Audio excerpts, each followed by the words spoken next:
Hi friends, welcome to Kalyani's உலகம். இன்றைக்கி இந்த வீடியோவில் ஃபிஷ் தொக்கு தாங்க செஞ்சு காமிக்க போகிறேன். நாளைக்கு சண்டே இல்லையா, ஃபிஷ் எடுத்திங்கன்னா இந்த மாதிரி செஞ்சு கொடுங்க. ரொம்பவே சூப்பராக இருந்தது. எப்படி செய்யலான்னு சொல்லிட்டு பார்க்கலாமா? நான் பாறை மீன் தாங்க வாங்கினேன். பாறை மீனை க்ளீன் பண்ணி எடுத்து வச்சுருக்கேன். இது கூடவே பார்த்திங்கன்னா கொஞ்சமாக புளிக்கரைசல் எடுத்து வச்சுருக்கேன். குழம்பு மிளகாய்த்தூள் 1 ஸ்பூன், தனி மிளகாய்த்தூள் கொஞ்சமாக எடுத்திருக்கேன், மஞ்சத்தூள், உப்பு இதெல்லாம் ரெடியாக எடுத்து வச்சு மிக்ஸ் பண்ணிக்க போகிறோம். நம்ம சாதாரணமாக மீன் ஃப்ரைக்கு நம்ம மிக்ஸ் பண்ணுவோம் இல்லைங்களா, அதே மாதிரி எல்லாத்தையும் ஒன்றா சேர்த்துக்கிறேன். இப்போ முதல்ல மிக்ஸ் பண்ணிக்கலாம். அந்த உப்பு எல்லா இடத்துலையும் போய் சேர்கிற மாதிரி முதல்ல கலந்துக்கலாம். இப்போ திக்காக கரைச்சி வச்சுருக்கிற புளி கரைசல் சேர்த்துக்கிறேன். லெமன் சாறு வேண்டாம், இந்த தொக்குக்கு புளிக்கரைசலே சேர்த்துக்குங்க. இப்போ தேவையான அளவு தண்ணி சேர்த்து இந்த மாதிரி நல்லா மிக்ஸ் பண்ணிக்கோங்க. இப்போ மீன் மேலே தடவிடலாம்.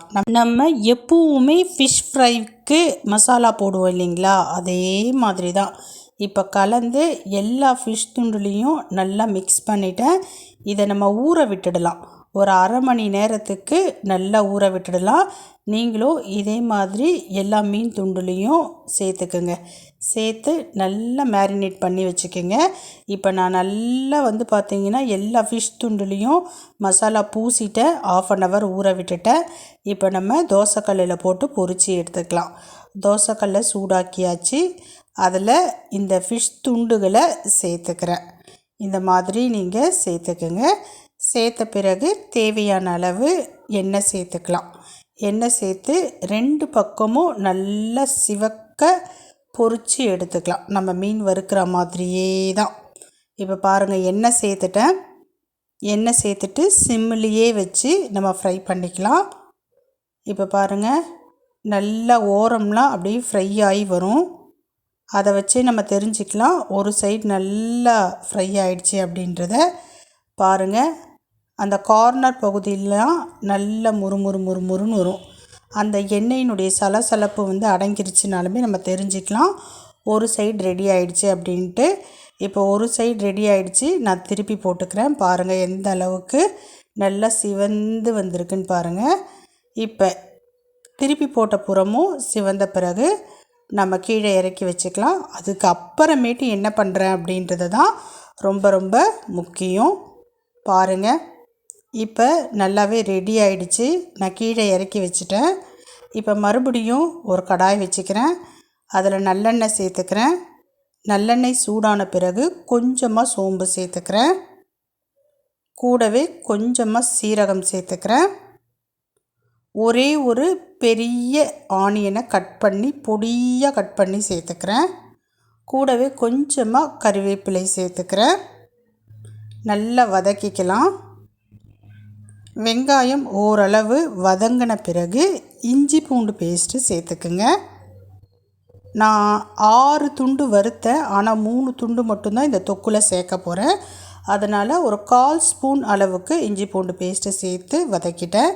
ஒரே ஒரு தக்காளி, சின்ன தக்காளி, பழுத்த தக்காளியாக பார்த்து கட் பண்ணி சேர்த்துக்கிறேன். உப்பு சேர்த்துக்கிறேன். உப்பு பார்த்திங்கன்னா இந்த வெங்காயத்துக்கும் தக்காளிக்கும் மட்டும்தான். ஃபிஷ் ஃப்ரைக்கு நம்ம முன்னாடியே உப்பு சேர்த்து தான் மேரினேட் பண்ணி வச்சு வறுத்து வச்சுருக்கோம். இப்போ இது கூட கொஞ்சமாக மஞ்சத்தூள், கொஞ்சமாக கரம் மசாலா, தனி மிளகாய்த்தூள் தான் நான் சேர்த்துருக்கேன். நீங்கள் காரம் கம்மியாக சாப்பிடுவீங்கன்னா குழம்பு மிளகாய்த்தூளே சேர்த்துக்குங்க. இல்லைனா ரெண்டுத்தையும் பேலன்ஸ் பண்ணி கூட சேர்த்துக்கலாம். ஆனால் நான் தனி மிளகாய்த்தூள் தான் சேர்த்துருக்கேன். நல்லா காரம் சாப்பிடுவேங்க. இப்போ நல்லா வதக்கிட்டேன். நல்லா எண்ணெய் பிரிஞ்சு வரணும். கொஞ்சமாக தண்ணி சேர்த்துக்குங்க. தண்ணி சேர்த்துட்டு இந்த மாதிரி வதக்கி விட்டுட்டு ஒரு 2-3 நிமிஷத்துலேயே பார்த்திங்கன்னா எண்ணெய் பிரிஞ்சு வரும். பிரிஞ்சு வரப்போ நம்ம ஃபிஷ் சேர்க்க போகிறோம். மீன் சேர்க்கறதுக்கு முன்னாடி ஒரே ஒரு பச்சை மிளகாவை 4 கட் பண்ணிவிட்டு சேர்த்துக்கிறேன். பச்சை மிளகாவை கடைசியாக சேர்த்துக்குங்க. அந்த பச்சை மிளகாயினுடைய ஸ்மெல்லு பார்த்திங்கன்னா மீனோடு சேர்றப்ப ரொம்ப ருசியாக இருக்கும். இப்போ நம்ம ஏற்கனவே வறுத்து வச்ச மீனை இது கூட சேர்த்துக்கலாம். சேர்த்துட்டு ஒரு 2-3 நிமிஷம் தாங்க ஆகும். திருப்பி போட்டுடலாம். இப்போ தொக்கோடு சேர்ந்துருக்கும் அந்த மீன் துண்டுகளை நம்ம திருப்பி போட்டுக்கலாம். பாருங்கள், இதே மாதிரி நீங்களும் ஒன்று ஒன்றா திருப்பி போட்டுக்குங்க. திருப்பி போட்டுட்டு அந்த தொக்கு எடுத்து கொஞ்சமாக மேலே அப்படியே ஸ்ப்ரெட் பண்ணிக்கிங்க. ஒரு துண்டுலேயும் பாருங்கள், நான் ஒரு துண்டு திருப்பி போட்டுட்டேன், 2வது துண்டும் திருப்பி போட்டுட்டேன், 3வது துண்டும் திருப்பி போட்டுட்டேன். மேலே அந்த தொக்கு இருக்குது பார்த்தீங்களா, அதை அப்படியே ஸ்ப்ரெட் பண்ணி விட்டுட்டேன். அதுக்கப்புறம் ஒரு 2 நிமிஷம் வச்சுருங்க, போதுமானதாக இருக்கும். தனியாக பார்த்தீங்கன்னா அந்த எண்ணெய்லாம் அப்படியே கொஞ்சம் கொஞ்சமாக பபிள்ஸாக வர ஆரம்பிக்கும். சூப்பராக ரெடி ஆகிடுச்சுங்க. கடைசியாக கொஞ்சமாக கருவேப்பிலை, கொத்தமல்லி 2த்தையும் அப்படியே தூவிடுங்க. தூவிட்டு இறக்கிடுங்க. சூப்பரான மீன் தொக்கு ரெடி ஆகிடுச்சு. சும்மா சொல்லலைங்க, உண்மையிலே ரொம்ப ருசியாக இருந்தது. ட்ரை பண்ணி பாருங்கள்.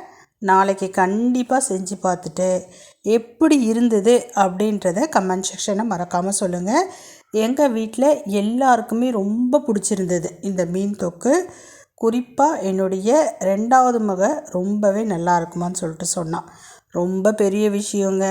அவன் மீன் சாப்பிட்றதே பெரிய விஷயம், அதில் நல்லா இருக்குன்னு அவள் வாயிலேருந்து வர்றது இன்னும் பெரிய விஷயம். கண்டிப்பாக நீங்கள் உங்கள் வீட்டில் செஞ்சு பாருங்கள். உங்கள் வீட்டில் இருக்கிறவங்களுக்கும் ரொம்பவே பிடிக்கும் இந்த மீன் தொக்கு. இப்போ நான் கிளம்புறேன். பாய்.